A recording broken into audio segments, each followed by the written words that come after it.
জামাত ইসলাম এমন একটি দল যেই দলের সাথে ইসলামটা মানায় না, ইসলাম যায় না। কারণ তাদের ইসলাম নাম দিয়া আসলে ইসলামের কোনো কিছু তারা করে না।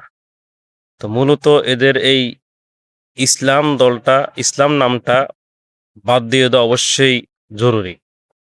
কারণ এদের এই দলের সাথে ইসলাম কোনো মতে যায় না, কারণ তাদের মধ্যে কোনো ইসলাম নাই। কোনো ইসলাম বলতে শব্দ নেই, ইসলামের কিছুই নেই এদের ভিতরে। না আছে আমল, না আছে আখলাক, দুটার একটা এদের ভিতরে নাই। এই কারণে বলবো যে জামাত ইসলাম অতি দ্রুত ইসলামটাকে, নামটা কেটে দিলে অনেক ভালো হবে। তাহলে বুঝতে হবে যে এই দেশে অন্য দল, ইসলামিক দল আছে। আর জামাত ইসলাম এরা আসলে মুখোশটা শুধু পরে, কিন্তু বাস্তবে এদের ভিতরে কিছুই নেই। এদের শুধু মুখোশটি আছে, বাদ বাকি এদের ভিতরে কোনো কিছুই নেই। কারণ এদের সাথে যত কর্মীর সাথে আমার সাথে দেখা হলো, সাক্ষাৎ হলো বা কথাবার্তা হলো, বুঝলাম যে এদের আসলে আচার ব্যবহার এদের ঠিক নেই।